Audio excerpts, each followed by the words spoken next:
Dans cette vidéo, je vais te montrer comment tu peux vendre du coaching ou de la formation en ligne. Je vais détailler tout le système de A à Z que tu vas pouvoir utiliser pour vendre tes conseils. Que tu sois coach, formateur, thérapeute, cette vidéo, elle s'adresse à toi, elle s'adresse aux débutants qui gagnent moins de 2000 € par mois avec leur activité et qui ont vraiment envie de vendre leur expertise et de retravailler tout leur business model. Le but, c'est de te donner un maximum de clarté sur les différentes étapes pour que ça soit le plus simple possible pour toi et que tu vois la finalité et ce qui te bloque actuellement. Une chose un peu bête, mais il faudra forcément une expertise à vendre. Si aujourd'hui tu n'as pas d'expertise ou tu n'as pas de compétences, je te conseille déjà de travailler sur ces compétences avant de lancer un business dans ce domaine-là.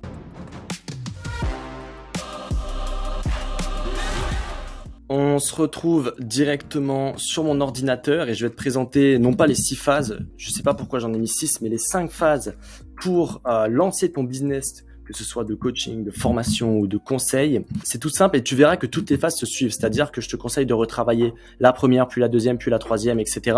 Et il y a certaines phases dans lesquelles tu seras peut-être plus, on va dire, plus présent, où tu seras plus à l'aise, et certaines phases que tu devras retravailler. Donc c'est pour ça que je t'invite à retravailler le tout. Si jamais ça t'intéresse, j'ai sorti une autre vidéo qui va t'aider à rendre ton business plus prédictible entre parenthèses et à lier au mieux ces différentes phases pour aller chercher plus de clients plus facilement et avec plus de sérénité aussi, et pas avoir un chiffre d'affaires qui soit trop en dents de scie. La première phase à retravailler, et c'est la base de tout, c'est ton business model. Qu'est-ce que j'entends par business model? Positionnement, avatar, offre.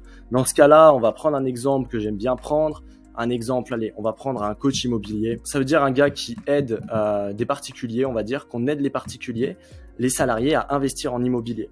Et j'aime bien cet exemple parce que il y a énormément de coachs immobiliers sur le marché. Il y a plein de personnes qui vendent leurs conseils, certains qui sont très bons, certains qui sont mauvais. Bon, c'est pas le but de cette vidéo-là. Il y a beaucoup de personnes et donc c'est plus difficile de tirer son épingle du jeu. Première phase, business model. Positionnement, c'est quoi? C'est comment tu vas te positionner vis-à-vis de ton marché. C'est-à-dire que là, tu as tout ton marché et le but, c'est qu'il y a plein de personnes qui vont t'apprendre à investir dans l'immobilier. Il y a plein de personnes qui vont t'apprendre à trouver un premier bien rentable, à te faire une indépendance financière, à te faire des rentes, une retraite anticipée, etc.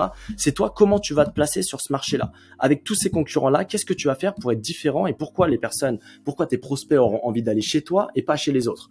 Prenons un exemple, je ne vais pas rentrer en détail, mais ça c'est un exercice que tu dois rentrer en précision là-dedans. J'aide les personnes à investir dans leur premier bien et à être rentable dès le premier bien en moins d'1 an. Donc là, j'ai mon expertise. Je m'adresse à qui? C'est la deuxième étape, à mon avatar. Mon avatar, c'est super important. Il y a plein de personnes qui se disent « Ok, mais mon avatar, c'est quoi? C'est les salariés, c'est les entrepreneurs, etc. » Et surtout des web entrepreneurs au final qui font pas l'effort d'aller chercher plus en précision. Mais le problème, si tu ne connais pas pertinemment ton avatar, tu vas pas savoir ce qu'il veut, tu vas pas savoir ses douleurs, tu vas pas savoir traiter ses objections à l'avance, tu vas pas savoir quel type de communication axer, quel message dégager, qu'est-ce que tu dois dire, est-ce que tu dois tutoyer, vous voyez, quel type de contenu faire, etc.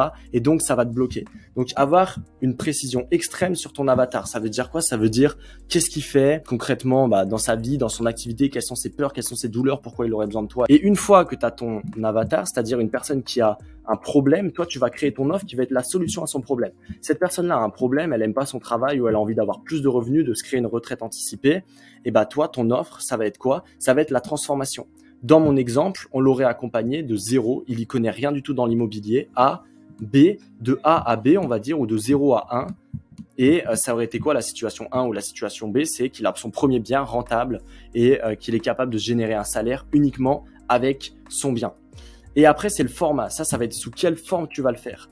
Il y a plein de formats disponibles. Ça peut être par exemple un e-book, ce que je te conseille pas forcément de faire. Ça peut être une formation en ligne. Ça peut être de l'accompagnement individuel. Ça peut être de l'accompagnement où tu fais à la place de la personne, donc plutôt de la prestation. Et ça sera à toi de déterminer le meilleur format, que ce soit pour toi ou alors pour ton client.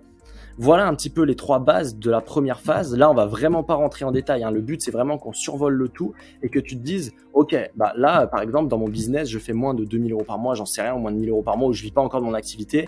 Mais quand il me dit un avatar, c'est vrai que moi, je l'ai pas suffisamment travaillé et c'est vraiment survoler, avoir plus de clarté sur les différentes étapes. Ensuite, la deuxième phase, c'est la communication.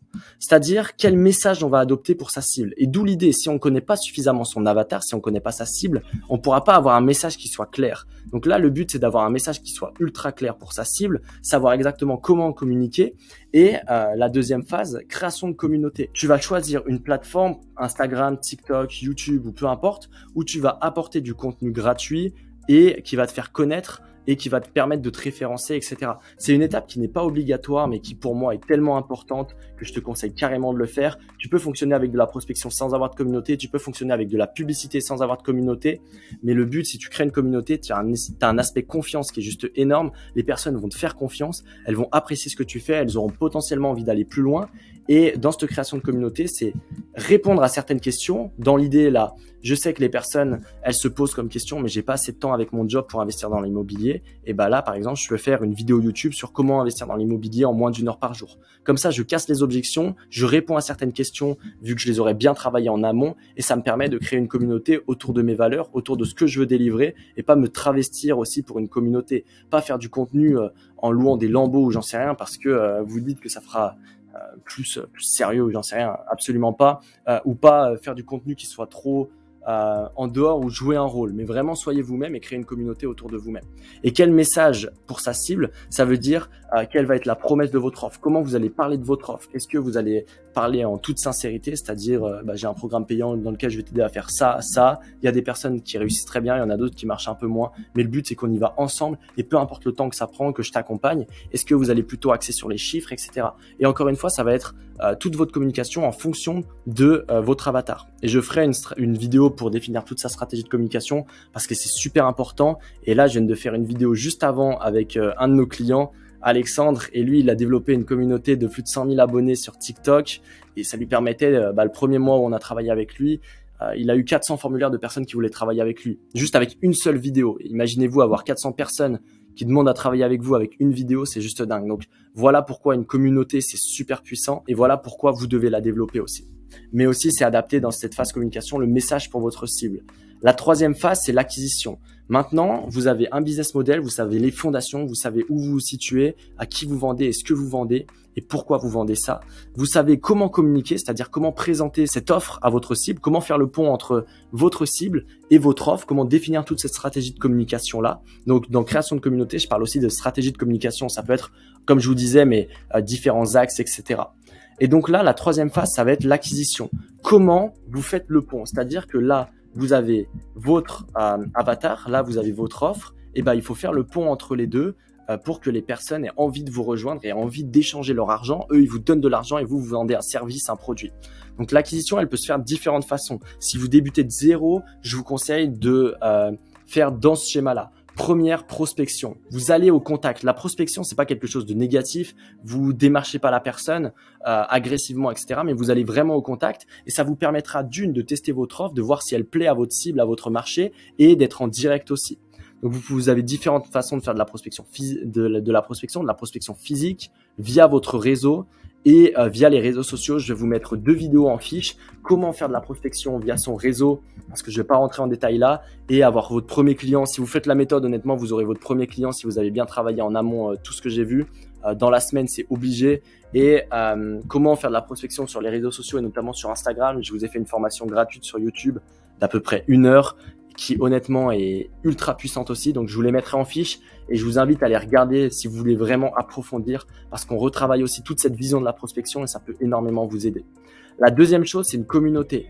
Une communauté, le problème, c'est que ça prend du temps à développer. C'est pour ça qu'au début, ou en tout cas, si vous n'avez pas une communauté suffisamment importante, je vous invite à ne pas rester passif, à ne pas attendre que les gens viennent à vous, mais vraiment à être dans une démarche proactive, à aller vers les gens directement, le temps que vous développez votre communauté et le temps que ça prenne un peu plus. Et la troisième, ça serait de faire de la publicité. Forcément, vous le faites dans l'ordre que vous voulez. Il y aurait 1 million d'autres méthodes, des partenariats, des apporteurs d'affaires, des influenceurs, etc., etc. Mais vraiment, moi, je vous conseille de le faire comme ça parce qu'au début, vous n'avez pas besoin de développer de communauté. Vous pouvez aller au direct des personnes et aller faire vos premiers 2000, 3000 euros par mois avec votre business simplement en allant de l'avant. Avec votre communauté, vous capitalisez sur quelque chose et vous développez quelque chose d'intéressant. Et après, la publicité, c'est quelque chose qui vous coûte de l'argent et qui ne va pas être rentable tout de suite parce que ça vous demandera du testing, ça vous demandera de laisser du budget derrière, etc., d'avoir des compétences, de créer des tunnels ou de créer un système, en tout cas, d'acquisition qui soit capable d'accueillir ce trafic. Ça va vous demander du budget, donc il faut que vous ayez de la trésor, il faut que vous ayez plus de compétences, il faut que votre offre et que votre système d'acquisition, il soit validé et qu'il soit bien validé. Ensuite, la quatrième phase, c'est la phase de conversion. Donc là, vous avez des prospects, c'est-à-dire que vous avez des personnes qui sont intéressées par votre offre, qui ont une douleur et vous pouvez répondre à cette douleur vous avez la solution, en tout cas à ce problème qu'elles ont. Elles ont un problème, vous avez la solution. Et donc le but, c'est que vous les convainquiez, entre parenthèses, d'échanger leur argent contre votre service. Et donc là, c'est la phase de conversion. Et ce que je vous conseille de faire, c'est faire un appel de vente. Vous envoyez toutes ces personnes-là vers un rendez-vous téléphonique où vous allez leur vendre votre produit, votre service dans cet appel. Alors, comment vous gérez un appel de vente? Il y a différentes phases. La première phase, c'est la phase d'introduction. Je vais écrire juste là, ça sera plus simple.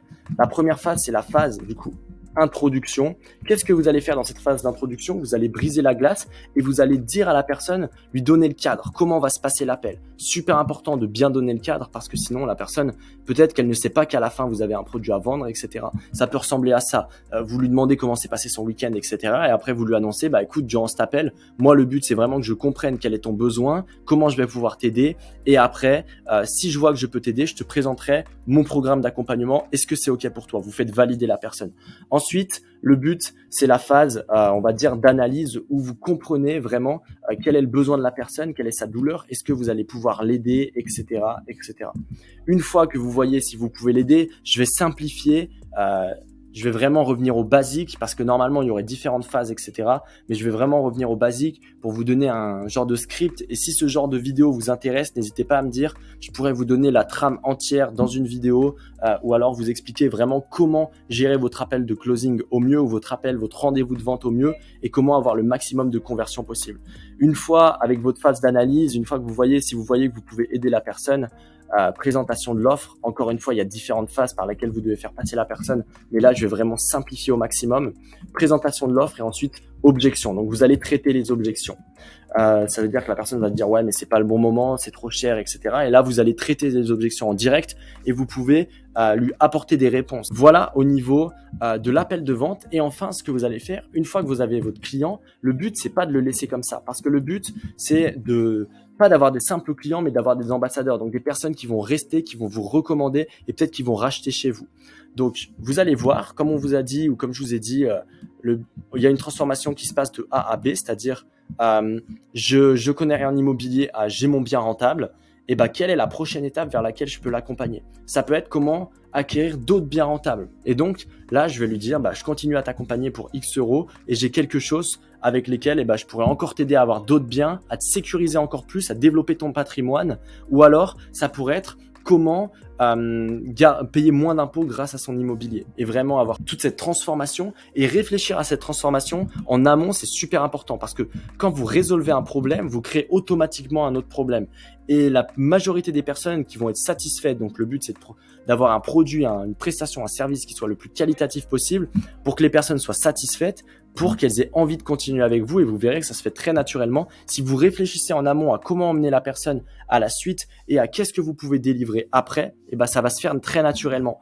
Et la deuxième chose, donc, c'est ce qu'on appelle l'upsell, donc avoir une vente supplémentaire ou le downsell, c'est-à-dire avoir une vente upsell, vous allez vendre quelque chose de plus cher. Par exemple, là, je lui ai vendu un accompagnement à 2000 euros et la suite, si elle veut continuer, ça sera un accompagnement à 5000 euros.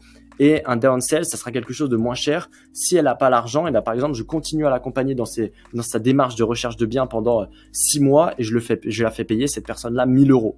Donc, c'est quelque chose de moins cher. Voilà, pour vous faire très simple encore une fois. Et l'autre chose sur laquelle jouer, c'est les recommandations. Bien souvent, un client qui est satisfait, il va vouloir vous recommander naturellement. Certaines personnes, malheureusement, elles le feront pas d'elles-mêmes. Et donc, jouez sur la recommandation. Demandez à votre client, est-ce que tu n'as pas 3 personnes autour de toi qui pourraient être intéressées pour investir dans l'immobilier que tout simplement tu pourrais me recommander et comme ça vous permet de les contacter, vous avez déjà le facteur confiance et ça en revient à ce que je vous disais, à prospecter avec son propre réseau et donc je vous invite à regarder cette même vidéo, mais vous avez déjà le facteur confiance donc c'est bien plus simple de vendre. Et après, si vous savez qu'un client en moyenne il vous recommande à 3 personnes mais que sur ces 3 personnes il n'y en a qu'une qui achète, et si vous avez un client, vous savez que en moyenne ça vous fait gagner un client. Donc chaque client vous apporte un nouveau client qui vous apporte un nouveau client et là vous avez un business qui est juste très bien construit. Donc voilà, je vous ai donné mes 5 phases pour construire votre business d'accompagnement, de coaching, de formation ou autre en ligne. Si vous voulez que je rentre bien plus en détail dans chacune des phases, parce qu'il y a énormément de choses à développer, il y aurait beaucoup de choses à dire, n'hésitez pas déjà dans un premier temps à regarder d'autres vidéos. J'ai fait des vidéos sur comment développer sa communauté sur Insta et transformer ses followers en clients. J'ai fait des vidéos sur de la prospection, etc. Donc ça pourra déjà beaucoup vous aider. Si vous avez besoin d'approfondir sur d'autres sujets, dites-le moi en commentaire et je ferai ces vidéos avec plaisir. En tout cas, je vous souhaite à tous une très belle journée. N'hésitez pas à vous abonner et à liker la vidéo si ce n'est pas encore fait. Je vous dis à très vite. Ciao.